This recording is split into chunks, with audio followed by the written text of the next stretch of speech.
오늘은 고린도후서 2장 12절로 17절 말씀 가지고 크리스토스의 지식의 냄새라는 주제로 말씀 나누겠습니다. 지식하면 우리는 그노시스라고 하는 이 단어를 교부시대에 영지주의라고 정의를 해놨기 때문에 그것이 굉장히 우리가 잘못된 것이냐 이렇게들 인식이 되어 있습니다. 특히 목회자들에게 신학교를 나온 이들은 영지주의에 대한 그런 잘못된 지식이 들어와 있어서 선입견 때문에 지식이란 말을 잘 쓰지 않아요. 그런데 세상의 모든 이 물질 세계의 모든 사물은 지식으로 되어 있습니다. 우리 그 인체의 구조들을 해부학을 통해서 밝혀낸 게 게놈인데, 이 게놈의 그 구조를 보면 그게 다 지식으로 되어 있어요. 컴퓨터 다 지식으로 되어 있어요. 모든 사물을 만들어낼 때 다 지식으로 되어 있어요. 식물과 동물 보세요. 식물을 보세요. 참 때가 되면, 봄이 되면 자연적으로 싹이 트고 또 꽃이 피고 열매를 맺고 또 가을이 되면 낙엽이 지고 하는 것을 보세요. 그게 계절이 그렇게 만드는 것이 아니라 계절을 인식하는 지식이 그 안에 내장되어 있기 때문에 그 지식 때문에 그걸 알아서 그렇게 작동하는 거예요. 하나님의 말씀은 지식입니다. 그 하나님의 말씀, 그걸 이제 지식이라고 하지 아니하고 이제 지식이라고 하기도 했죠. 그리고 말씀이라고 했는데 그 말씀이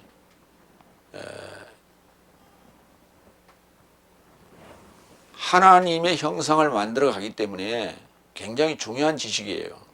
지식이라고 하는 것은 내비게이션과 같은 것인데 우리를 어디로 인도할 것이냐라고 하는 그 지도입니다. 길잡이예요.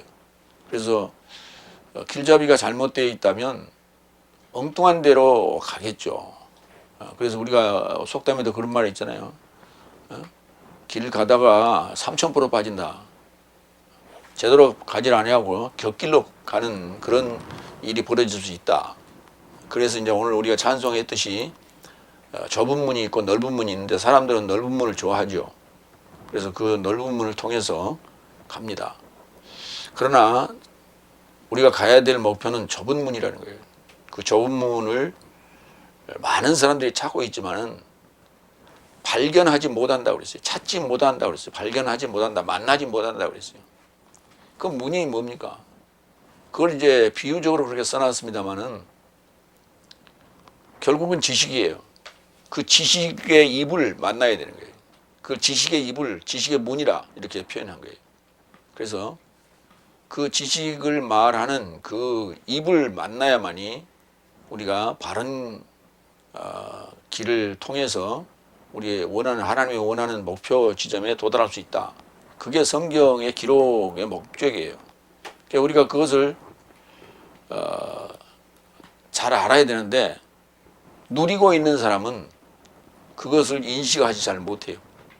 그러나 다른 데를 경험했던 사람들은 그것이 얼마나 중요한 지식인지를 압니다. 그러나 경험하지 못한 자들은 자기들이 가지고 있는 것에 그냥 푹 빠져 있어요. 이렇게. 그래서 그것이 전부이냐? 말해보라면 정확하게 말할 수도 없으면서 그냥 거기에 취해서 사는 그런 삶이 돼서는 안 돼요.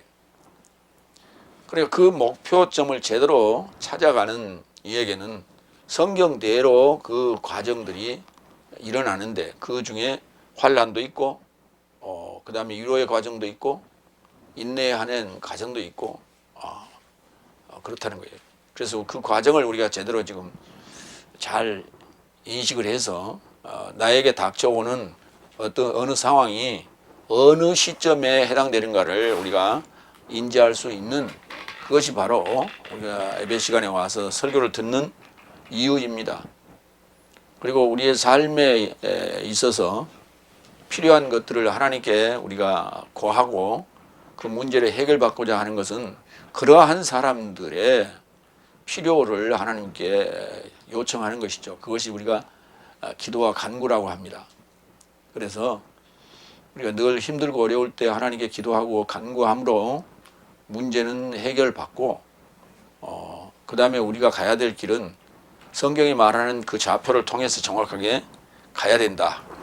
오늘은 그리스도스의 지식의 냄새에 대해서, 지식인 냄새를 갖고 있다. 지식인 냄새를 풍기는 것이 아니라 지식인 냄새를 갖고 있는 거죠. 그래서 그 냄새를 드러내줘야 되겠죠. 그래서 우리는 향기라는 게 있고 냄새라는 게 있어요. 그런데 우리가 이제 향기라는 것은 멀리 이렇게 풍기는 것이고, 그래서 그것을 유도하는 것을 우리가 향기라 하고, 냄새라고 하는 것은 글쎄요, 그것도 글쎄 뭐 우리가 뭐 찌개 끓이는 냄새, 우리 그렇게 얘기를 하는데 그게 냄새일까요, 향기일까요?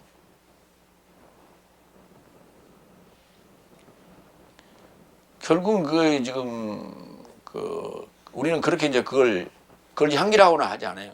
우리 향기를 얘기할 때는 향이라든가 그다음에 꽃 향기라든지 그런 것을 말할 때 향기라는 말을 쓰고, 냄새라는 말은 좋은 냄새 또는 먹고 싶은 냄새 또는 그냥 역겨운 냄새 이런 종류로 이제 우리가 그렇게 구분을 하죠. 그래서 냄새라고 하는 건 주로 음식물이나 어떤 사물에서 풍겨 나오는 것, 그다음에 향기라고 하는 것은 뭔가를 이렇게 유인하는 그런 꽃향기 같은, 또는 무슨 우리가 향수에서 풍기는 어떤 향기 이런 것을 우리가 향기라고 한다. 첫 번째 고린도후서 2장 12절로 13절 그리스도스의 복음화.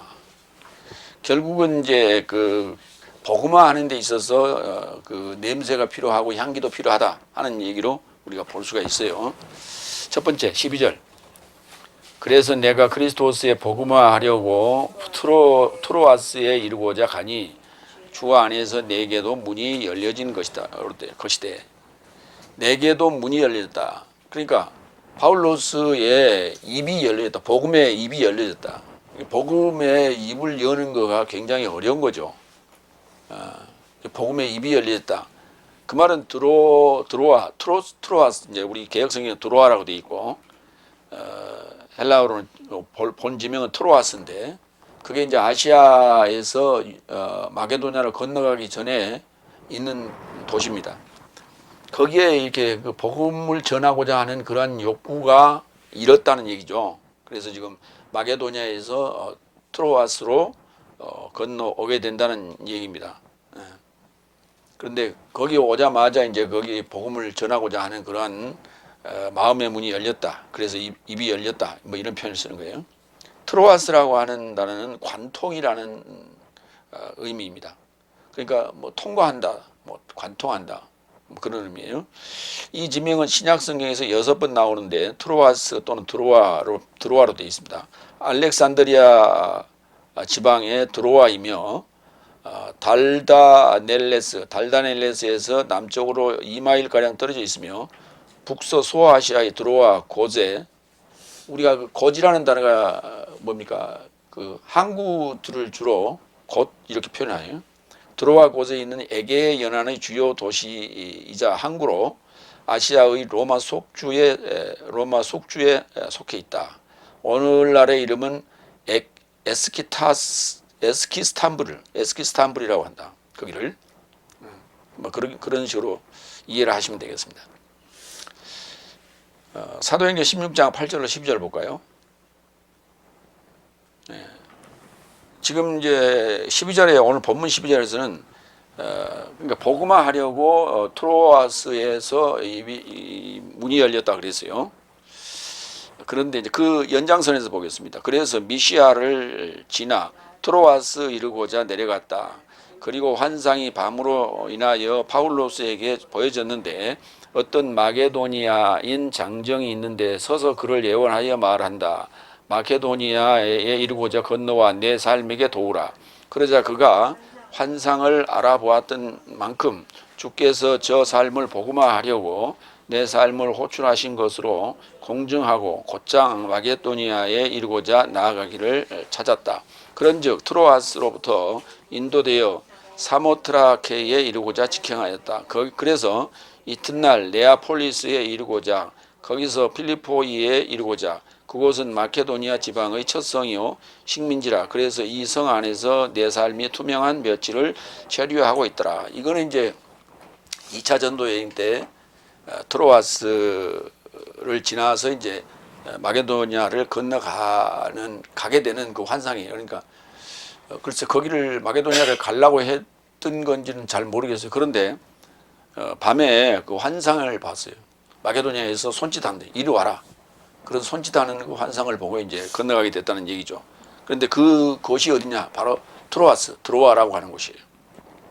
그래서 드로아가 그 마게도니아를 건너가는 데 있어서 아주 중요한 행선지다 하는 것을 여기서 지금 말하고 있는 거예요.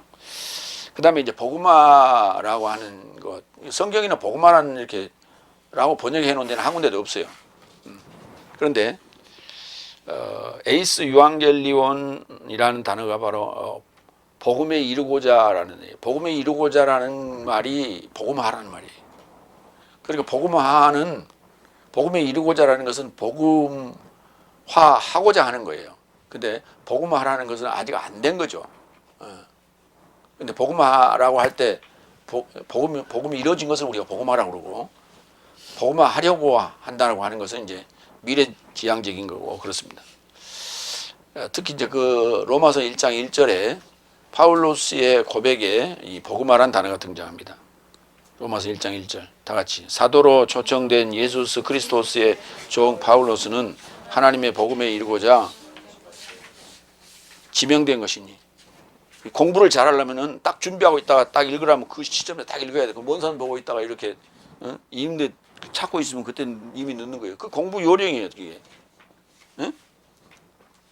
거기에 그 하나님의 복음에 이루고자 그랬어요. 하나님의 복음화하려고 지명됐다. 파울로스를 지명했다. 그래서 사도로 초청한 것이다. 그러니까 우리를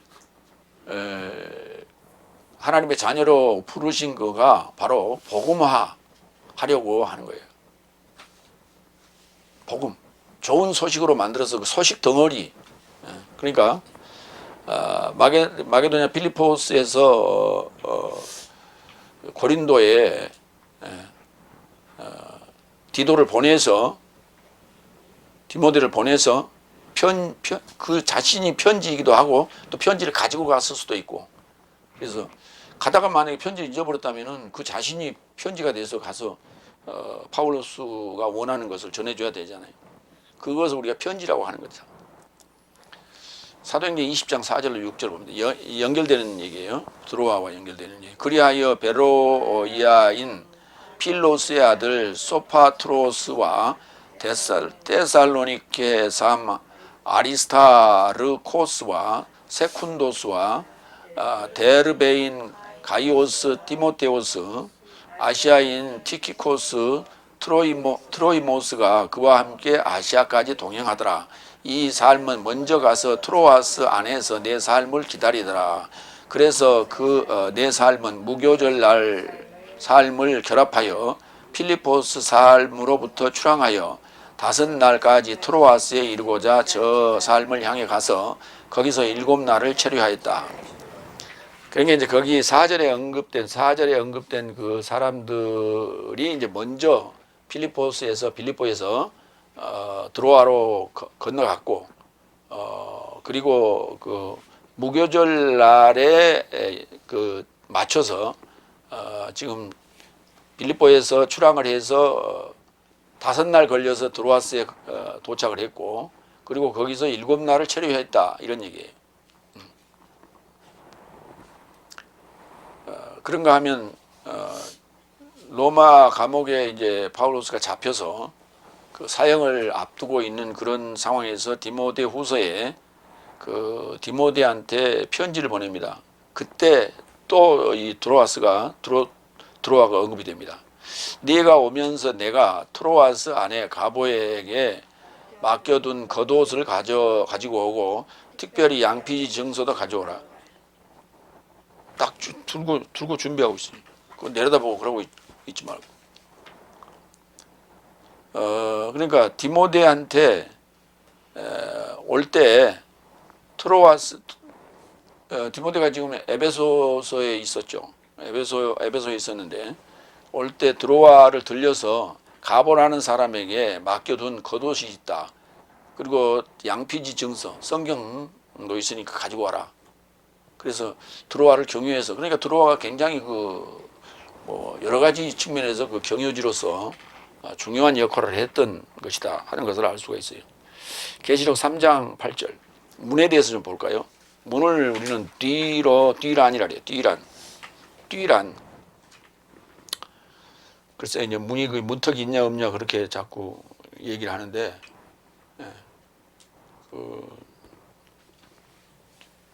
여기는 아주 급하게 뛰어 들어가야 돼. 이 문은. 그래서 아고이고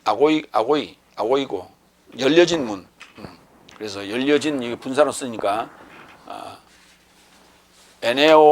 에네오그메넨 띠란 에네오그메넨 열려진 문이라고 하는 그것이 이제 계시록 3장 8절에 등장하는데 보겠습니다. 나는 내 노력 삶을 알아보았다. 보아라. 나는 아무도 그것을 닫을 수 없는 네 앞에 열려진 문을 주었다. 이는 내가 적은 능력을 가지고 나의 말을 지켰으며 나의 이름을 거절하지 않았기 때문이다. 그러니까 이게 일반적으로 우리가 도어라고 하는 이 문으로 생각을 하면 글쎄 뭐 그 문으로 뭐 메고 다닐 거예요, 지고 다닐 거예요, 들고 다닐 거예요. 그게 아니라 누구도 닫을 수 없는 그 문을 줬는데 그게 문이 뭐냐? 복음의 문이란 말이에요. 나팔 불 수 있는 이 마음과 입의 그 열린 상황을 열린 문으로 지금 표현하고 있는 거예요. 그러니까 이 상황이 지금 드로아에 도착했을 때 파울로스에게 주어졌다. 그래서 거기서 이제 7날을 체류했다고 합니다. 복음을 전하면서 두 번째로 갑니다. 13절.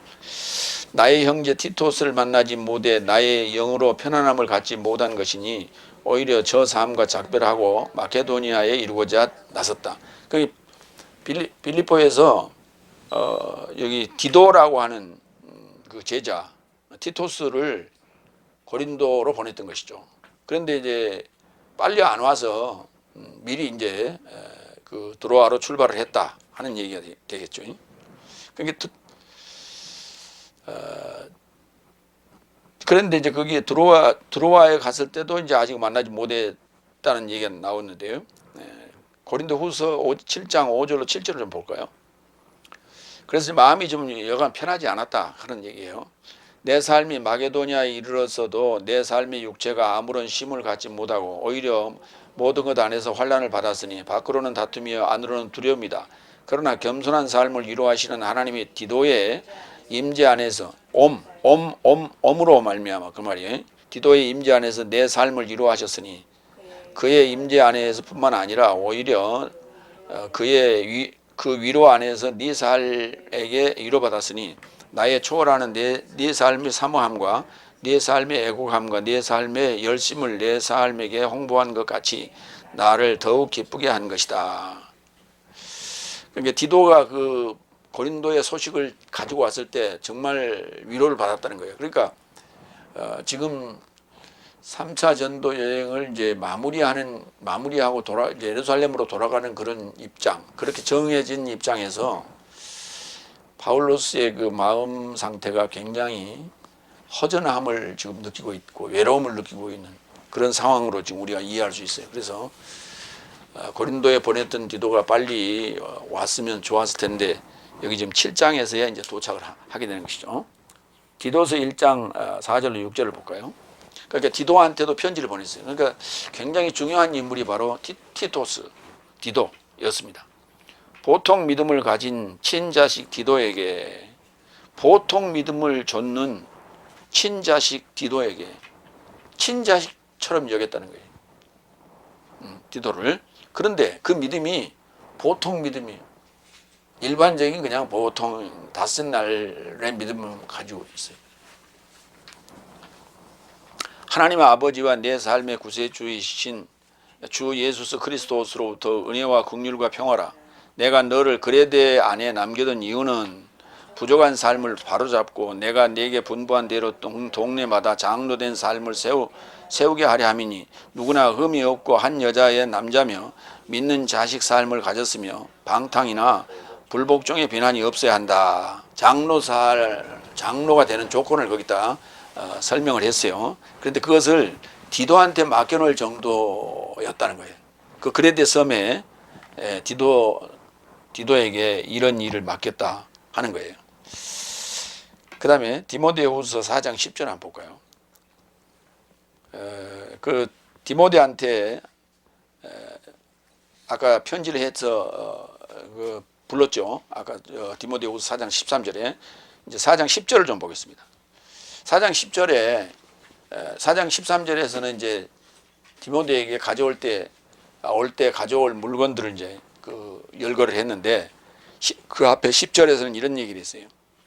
왜냐하면 대만은 이 시대를 사랑하여 나를 고립시켜 두고 데살로니카에 갔고 크레스트케는 갈라디아에 갔고 티토스는 달마디아에 이르게 되었다. 달마디아로 가버렸다는 거예요.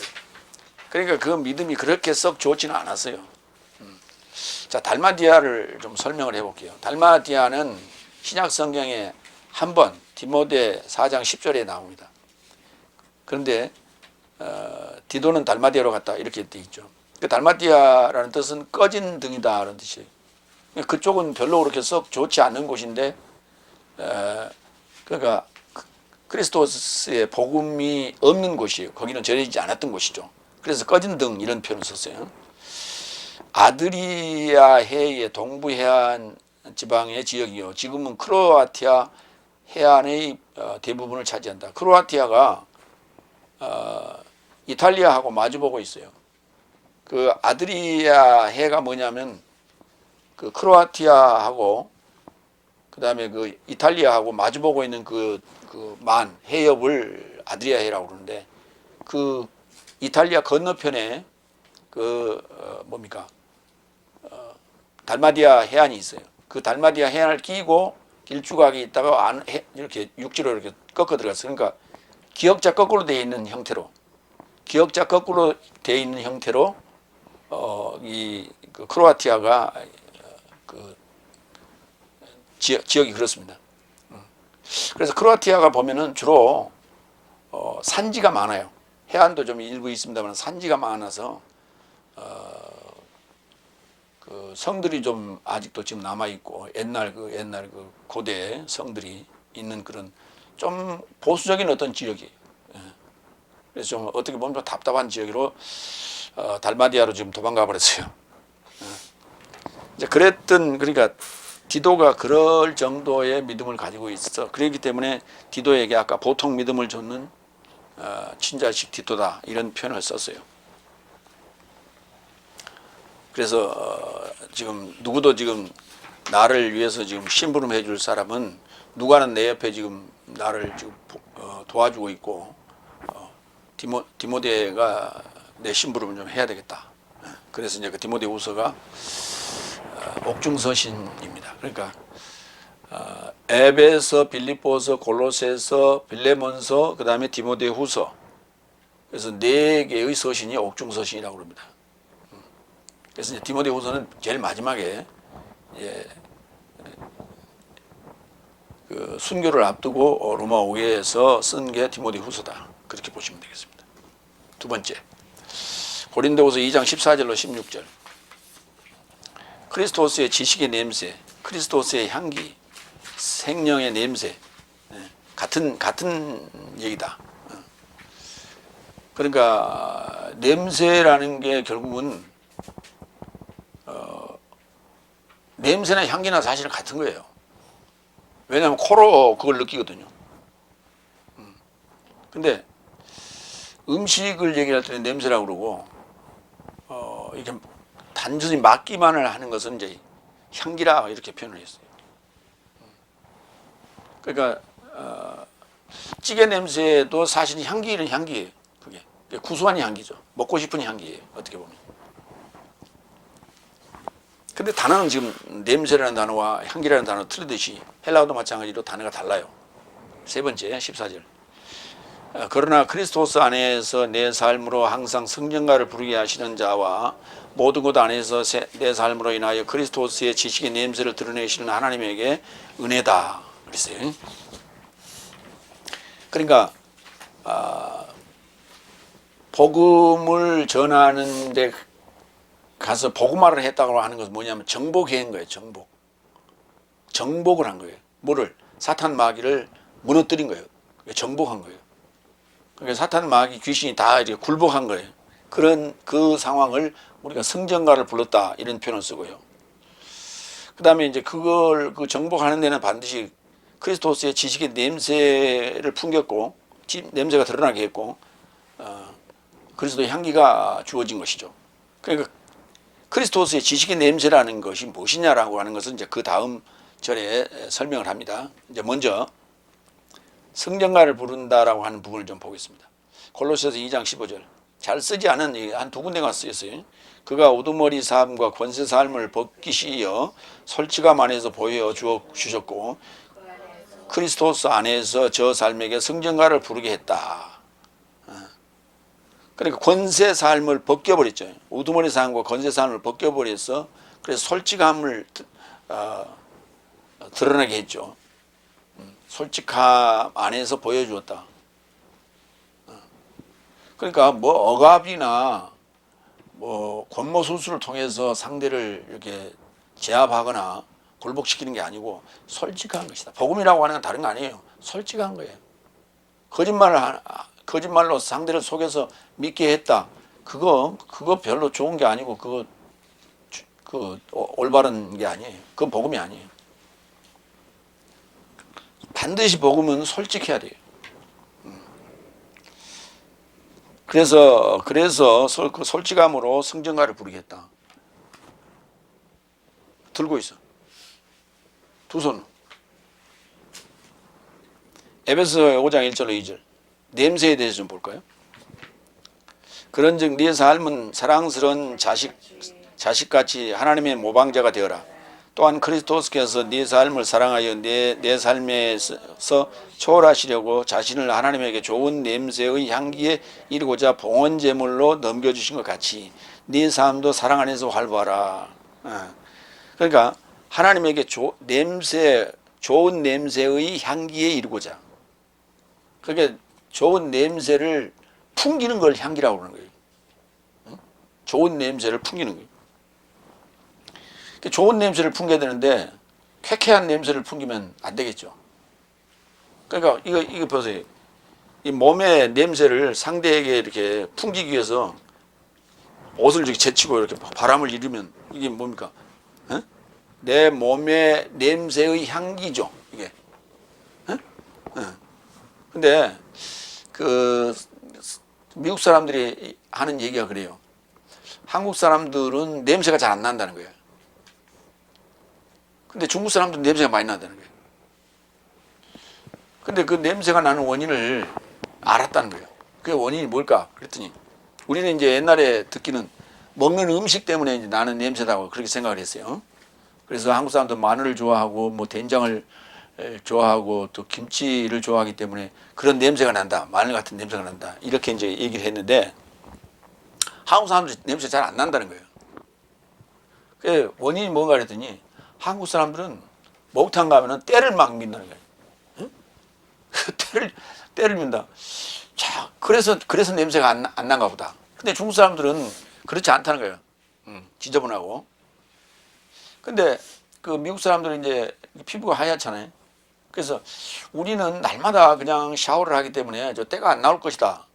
그러고 몸을 불려가지고 그 때밀이 그 침대에 누웠는데 때가 엄청 나오더라는 거예요. 예. 그래서 우리가 하나님께도 우리가 봉헌 제물을 드릴 때 그 구약에서는 제물을 태워 드렸잖아요. 번제로. 그런 것이 뭐냐면 그 향기를 드리는 거예요. 냄새를 풍기는 거예요. 이렇게. 그것이 뭐냐면 구약에서는 제물을 태워서 드렸지만은 신약에서는 자신을 태운다 그랬죠. 지난번에 우리가 성령으로 성령 세례, 불세례 그런 얘기 했죠. 그래서 불세례라는 게 뭐냐면 자신을 태우는 거다. 그런 얘기를 했어요. 그런 얘기를 여기서 안 했구나.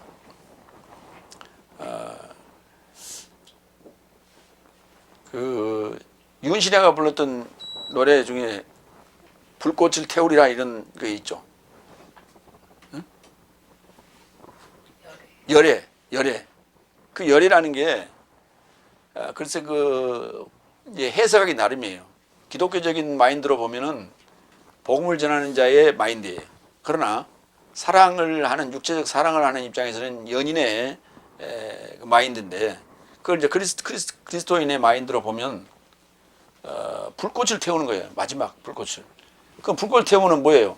종이를 태워도 냄새가 나는데 촛불을 켜도 냄새가 나잖아요. 그렇게 냄새를 풍겨서 복음을 전하고 하나님께는 영광이 되는 그런 상황을 우리가 봉헌 제물이라, 그래서 구약에서는 그 제물을 태우는 것으로 했고 신약에서는 복음 전하는 자의 모습을 그걸 봉헌 제물로 지금 설명하고 있는 것이다. 로마서 11장 33절 지식에 대해서 보겠습니다. 오 하나님의 지식과 지혜와 부유의 기품이여 그의 판결은 측량 못할 삶 같고 그의 길은 추적할 수 없는 삶 같다. 그러니까 옛날에 이제 솔로몬 왕 앞에 이제 그걸 판결해 달라고 가잖아요.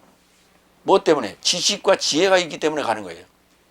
그래서 지혜와 지식을 가지고 있다라고 생각하는 거예요. 판결하는 판사나 이 검사는. 근데 그걸 이제 악용하는 사례가 있으면 문제가 생깁니다만은 그것이 지식을 가지고 있어야 돼요. 그러니까 성경은 그 옳고 그름에 대한 것을 판결하는 지식이에요. 그래서 해야 될 것과 하지 말아야 될 것, 그 다음에 어느 때를 가고 있는지를 우리에게 알려주고 있는 지식이에요. 그래서 우리가 그걸 잘 이해하는 지혜가 필요한 거예요. 그래서 그거는 굉장히 깊이가 있다 그랬어요. 하나님 지식이 그노시스. 다 같이 한번 해봐요. 그노시스. 지식이란 단어예요. 베드로후서 1장 5절로 7절 볼까요? 거기에 이제 지식이 등장하는데 이에 동등하게 내 삶은 모든 속도를 적절히 활용하여 네 삶의 믿음 안에 덕을, 덕 안에 지식을, 지식 안에 절제를, 절제 안에 인내를, 인내 안에 경건을, 경건 안에 형제 우애를, 형제 우애 안에 사랑을 접하여 공급하라. 그 위에 지금 써놨어요. 그 믿음에서 사랑으로 가는 거예요. 믿음에서 사랑으로 가는 건데 믿음이 출발, 그 다음에 사랑은 결과예요. 근데 그 과정에 덕이 있고 지식이 있고 절제가 있고 인내가 있고 경건이 있고 형제 우애가 있어요. 그러니까 지식을 가지고 있어야만이 우리가 절제하는 법도 인내하는 법도 경건을 어떻게 해야 될지 형제 우애를 어떻게 해야 될지 그걸 다 우리가 알 수 있는 거예요. 지식이 없이는 불가능해요. 덕만 가지고는 안 돼. 그래서 옛날 이제 우리 할머니나 어머니들은 그렇게 많이 배우질 않았기 때문에 덕은 가지고 있었어요. 덕은 가지고 있었지만 지식이 없었어요. 그래서 이제 우리가 그 장수들도 우리가 덕이 많은 유비와 같은 사람을 덕장이라고 하고, 그 다음에 지장, 지혜가 출중한 제갈공명 같은 그런 사람, 그 다음에 용장, 장비와 같은 관우와 같은 자를 우리가 용장, 용명한 장수 이렇게 했죠. 그러니까 아무리 용맹하고 덕이 있다 하더라도 지식이 없으면, 지혜가 없으면은 안 되죠. 그래서 그 제갈공명을 군사로 삼고 처리를 해서 불렀다는 거 아니에요. 빌립보서 3장 8절로 9절도 볼까요? 오히려 나의 주 그리스도스 예수스의 지식의 탁월한 것을 인하여 의심 없이 모든 것을 손해라 지도한다. 내가 그를 인하여 내 모든 삶을 손해로 당하고 배설물이라고 여김은 그리스도스로 이익을 얻고 그 안에서 발견되려 합니다. 법에서 난 내 의를 가진 것이 아니요 오히려 그리스도스의 믿음으로 인한 의인이 곧 믿음으로 하나님에게서 난 의다. 예. 그러니까 예수스의 지식이 탁월해서 바울로스가 가진 모든 그 지식들을 다 배설물로 여겼다는 거예요. 그러니까 서령 손해가 오더라도 그걸 다 배설물로 여겼다. 왜냐하면 오직 크리스토스를 이익으로 삼고 그 안에서 발견되고자 하는 그런 것이었다. 그러니까 결국은 이게 이제 은혜라는 얘기예요. 그 의로 통치를 받은 생명, 내색 생명이 이루고자 의로 통치를 받는 그런 상황이 좋아서 그 고상에서 모든 것을 배설물로 여길 정도로 그렇게 모든 것을 포기했다, 이런 얘기가 되겠죠. 고린도전서 13장 8절로 10절도 볼까요? 사랑은 언제든지 떨어지지 않으나 예언사함도 폐지될 것이요 방언사함도 멈출 것이요 지식사함도 지식도 폐지돼요. 그런데 내 삶은 부분에서 알고 부분에서 예언하고 있으나 언제든 완전한 것이 온다면 그때는 부분에서 나온 것이 폐지될 것이다. 그래서 그 덕이나 지식이나 절제나 인내나 경건의 형제 우애 사랑, 이 과정은 이거는 다 폐지될 부분적인 요소들이에요. 그러니까 우리가 알고 나면 알고자 하는 내가 가야 될 길, 내가 지금 현재 처해 있는 상황들을 알고자 하는 것은 지식이에요. 근데 그 지식이 내 안에 들어와서 내 몸에 체질화가 돼버렸으면 지식은 이제 필요 없는 거예요. 근데 그것은 나눠주는 또 상대에게는 또 지식이 되는 거예요. 그러니까 내가 받아들이고 체험하고 내 것으로 그렇게 체질화하는 데는 지식인 거예요. 그래서 오늘 우리가 전달하는 것도 이게 지식이에요. 예. 그러니까 우리가 새로운 지식을 우리가 신지식 그렇게 얘기하잖아요.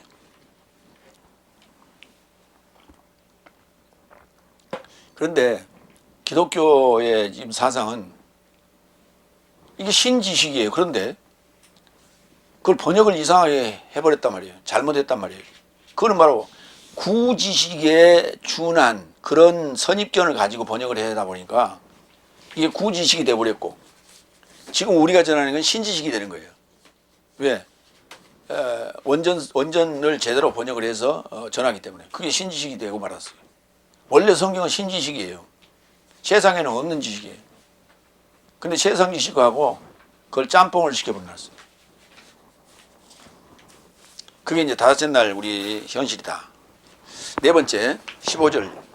내 삶은 구원받은 삶 안에서와 멸망하는 삶 안에서 하나님에게 그리스도스의 향기이기 때문이다.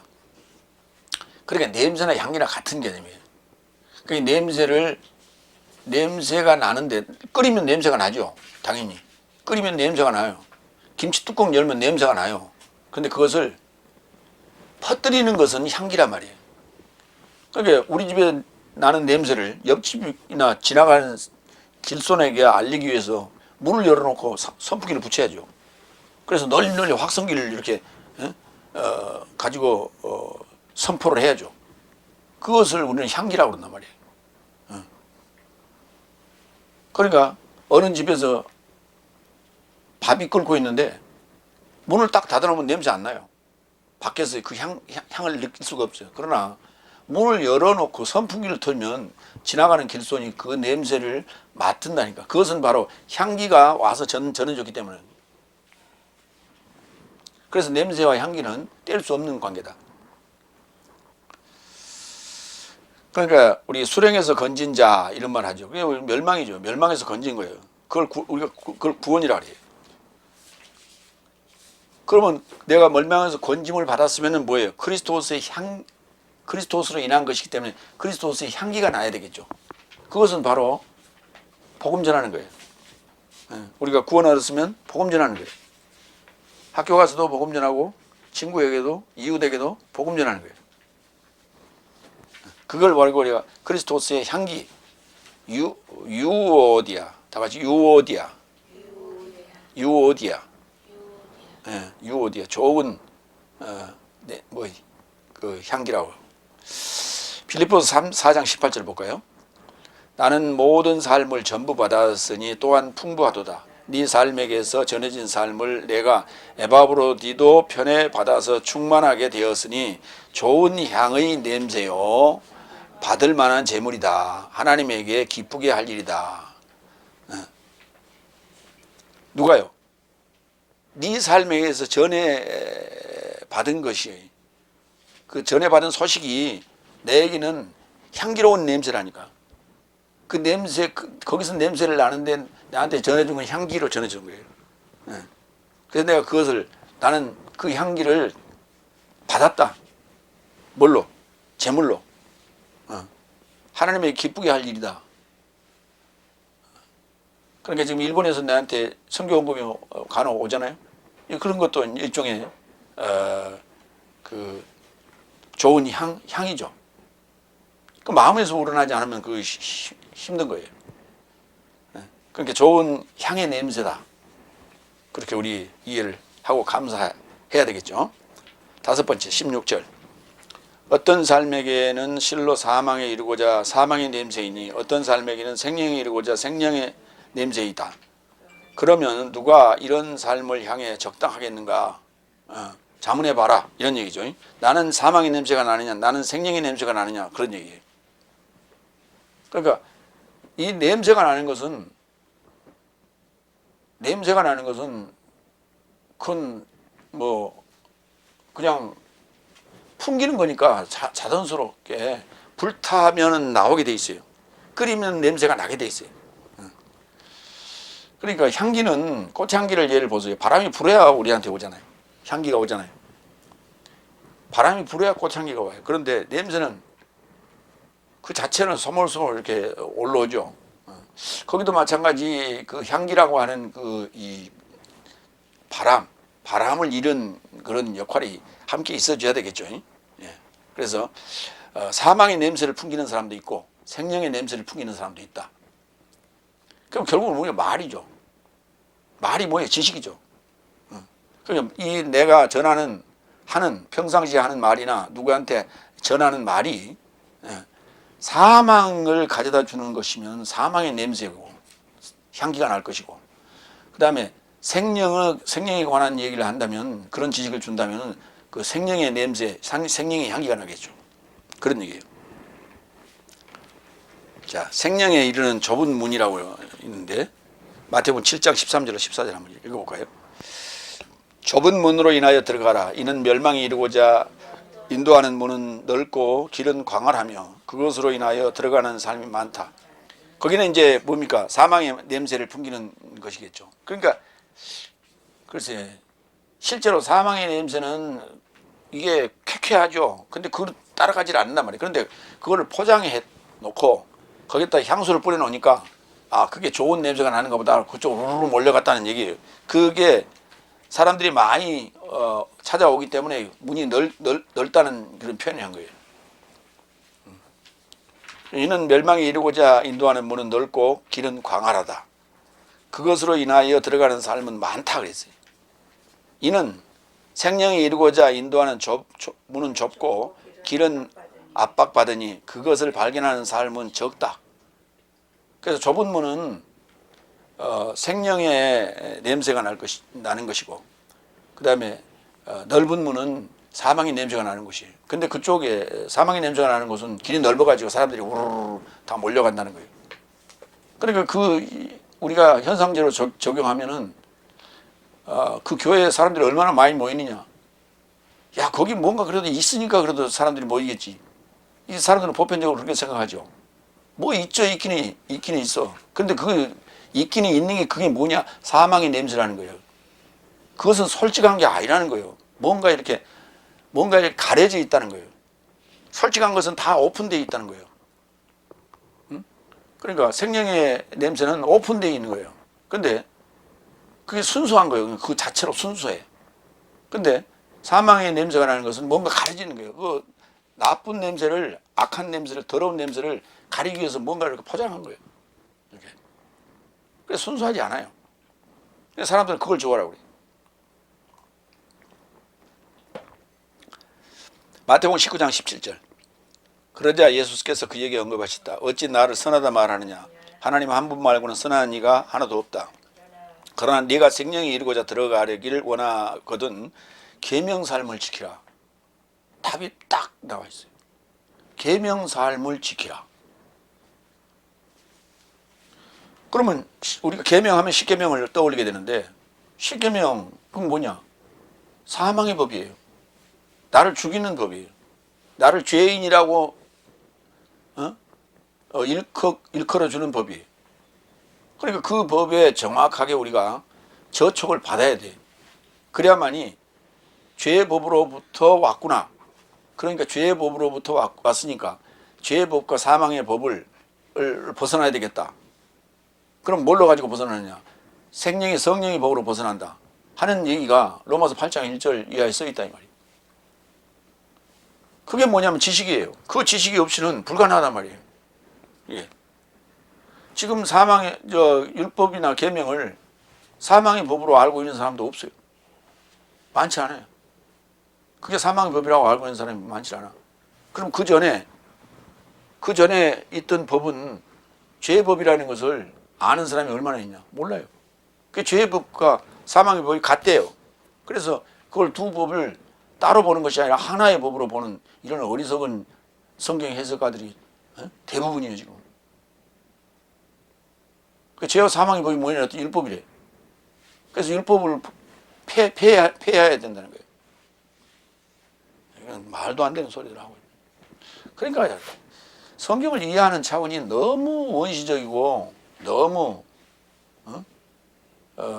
얇아서 그래서 그런 지식들을 성경은 뭐라 하냐면 초등학문이라고 부르는 거예요.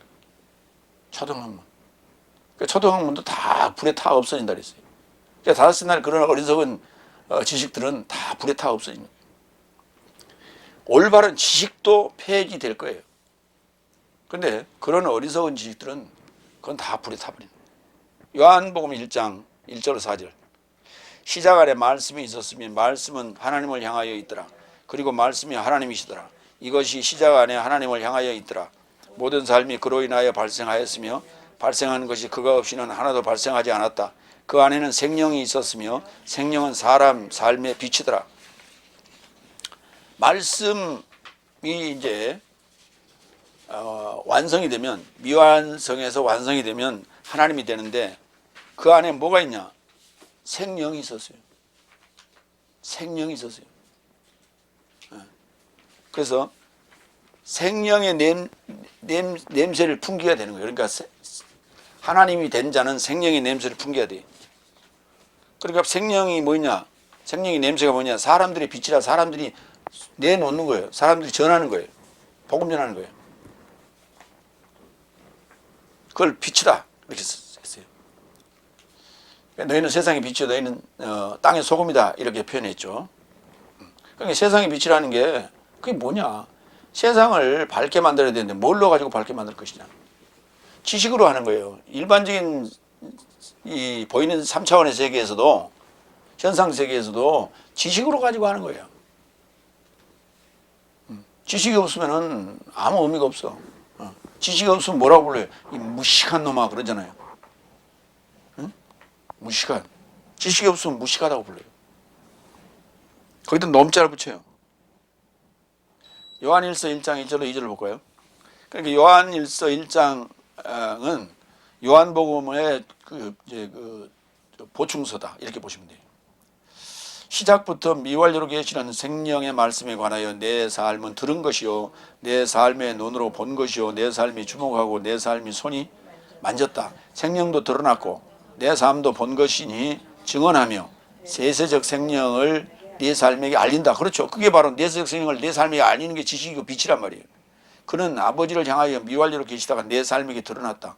내 삶에게 뭐가 드러났어요? 내세적 생명이 드러났다니까. 말씀 안에 말씀이 내게 받았고 내가 그 가는 과정에 완료가 되면 생명의 말씀이 드러난다니까. 생명의 냄새가 드러난다니까. 생명의 냄새가 드러나. 그것을 향기로 품어야 돼. 풍겨야 돼. 이거를 갖다가 우리가 복음을 증언하는 복음을 전하는 자의 삶이죠. 세 번째. 고린도후서 2장 17절. 그리스도스 안에 계신 하나님에 마주하여 선포한다. 하나님에 마주하여 선포한다. 하나님에게 어떻게 복음을 선포합니까? 크리스토스 안에 계신 하나님에 마주하여 선포한다. 그런 심정으로 한다는 거예요. 우리가 복음을 증언할 때는 상대에게 지금 크리스토스가 계시고 그 안에 하나님과 함께 계신다. 그런 마인드로, 그런 입장으로 전해라 하는 얘기예요. 복음을 전할 때. 그러면은 거기서 위선이나 가식이나 거짓말이나 사람을 속이는 것이나 임기응변이나 이런 건 있으면 안 되겠죠. 근데 강대상에 오래 있다 보면은 그게 무슨 거기가 유머1번지인 줄 알고 자꾸 이상한 소리하고 사람들을 낄낄낄 웃기고 만들고 하는데 주안점을 둔단 말이에요. 처음에는 안 그랬어요. 시간이 가면서 점점 그래지는 거예요. 왜? 하나님의 말씀이 깊이가 없어지니까 그런 거예요. 자기가 깊이를 느끼지 못하고 깊이 있게 전하지를 못하고 하니까 맨날 하는 소리가 똑같은 소리라고 생각하니까 거기에 양념을 치기 시작하는 거예요. 그게 바로 사망의 냄새예요, 그게. 근데 사람들은 그게 스트레스 풀린다고 사람들은 좋아라 하고 낄낄낄대고 있어요. 그러니까 낄낄낄 되니까 더 좋아라고 더 하는 거예요. 그러니까 복음은 어디로 가버리고 없는 거예요. 양념 맛으로 먹는 거예요. 여섯 번째, 17절. 왜냐하면 내 삶은 하나님의 말씀을 잡상하는 수많은 삶과 같지 않고 오로지 순수함에서 나온 자 같이, 오로지 하나님에게서 나온 자 같이 크리스토스 안에 계신 하나님에 마주하여 선포한다. 여기 이제 순수함이 있고 그 다음에 잡상하는, 잡상인 이런 개념을 썼는데 두 가지 비교예요. 그러니까 하나님 말씀은 순수해야 된다. 순수한 얘기를 계속 지금 하고 있는 거예요. 아까부터. 그래서 순정부품이어야 돼요. 그러니까 순정부품이어야만이 고장이 났을 때 그걸 순정부품이 딱 갈아 끼웠을 때 딱 짝이 맞는 거예요. 근데 잡상인 같이 이것저것 이거 아니면 저걸로 대체하고 이런 식이나 아니면 이윤을 추구하는 그런 사꾼이나 이런 것은 이건 불가하다, 불허한다 이런 얘기예요. 그래서 거짓말해서는 안 된다. 순수해야 된다. 순정품이어야 된다. 그렇게 얘기를 하는 거예요. 고린도전서 5장 7절로 8절. 그런즉 네 삶은 묵은 누룩을 건절하라. 네 삶이 누룩 없는 삶같이 생반죽 덩어리가 있게 하려 함이라. 왜냐하면 내 삶의 유월절도 그리스도께서 내 삶에서 초월하여 희생되셨다. 그러니까 그때 묵은 누룩을 쓰지 않았단 말이에요. 그러니까 유월절 희생양으로 드려진 예수님의 그 희생양이 그때는 누룩을 쓰지 않았다. 그래서 무교병을 먹었단 말이에요. 무교절이라고 얘기하고 교자가 그게 악교, 뭡니까? 누룩을 얘기하는 거예요. 발효한다 하는 교자예요. 그러니까 발효제는 하나도 쓰지 않았단 말이에요. 그게 생반죽 덩어리. 그러면 그 누룩이 뭐냐? 서기관 바리새인의 교훈이라고 그랬죠. 서기관 바리새인의 교훈이라고 그랬어요. 서기관 바리새인 헤롯의 교훈이라고 그랬어요. 그러면 그게 다섯째 날에 속한 거란 말이에요. 그러니까 현재 지금 다섯째 날에 복음은 그게 누룩이에요. 지금 누룩. 그래서 그 누룩과의 결별을 하는 것이 바로 유월절 예수님의 십자가 사건이에요. 그 누룩과의 결별. 다섯째 날에 그 복음과는 결별해야 돼요. 그러 안 하면 새로운 지식, 새 언약이 들어올 수가 없어요. 그 다 지금 현재 신약을 언급하고 계시록까지 언급한다 하더라도 다 그건 다 그 옛 언약이나 아니면 묵은 누룩에 해당되는 거예요. 8절 이와 같이 내 삶이 명절을 지키되 묵은 누룩 안에서 말고 악함과 나쁜 누룩 안에서도 말고 오로지 순수함과 진리의 누룩 없는 삶 안에서 하자 그랬잖아요. 거기 또 순수함이 또 나오잖아요. 순수하고 거짓말하지 아니하고 포장하지 아니하고 위선을 하지 아니하는 게 굉장히 중요한 거예요. 아니 목사님 나는 그런 적 없어요. 성경을 제대로 번역 안 하면 그게 거짓말이라니까. 성경을 제대로 번역 안 하면 거짓말이에요.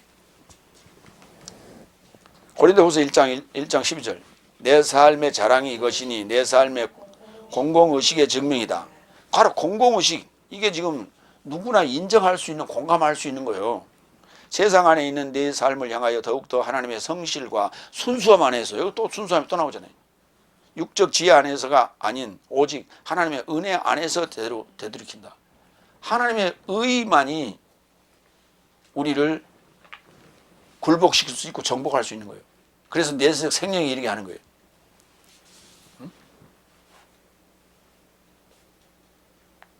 마무리합니다. 복음화 할 때는 크리스토스의 지식의 냄새를 드러내어 정복의 승전가를 부르게 하는 하나님의 은혜는, 그걸 하나님의 은혜라고 그러는데, 내가 그 받았을 때 내 삶은 그리스도의 향기를, 네 삶은 생명의 냄새를 드러내, 네 삶은 내 삶은 그리스도의 향기를 품어주니까 네 삶이 생명의 냄새를 드러내는데, 그게 짬뽕이 아닌 거예요. 잡상인도 아니고 어떤 이윤을 추구하는 것도 아니고 그런 사건적인 목회가 아니고 고귀한 순수성으로만이 가능하다. 오늘 그래서 그리스도스의 지식의 냄새를 우리가 풍기는 여러분 되시기를 축원합니다. 기도하겠습니다.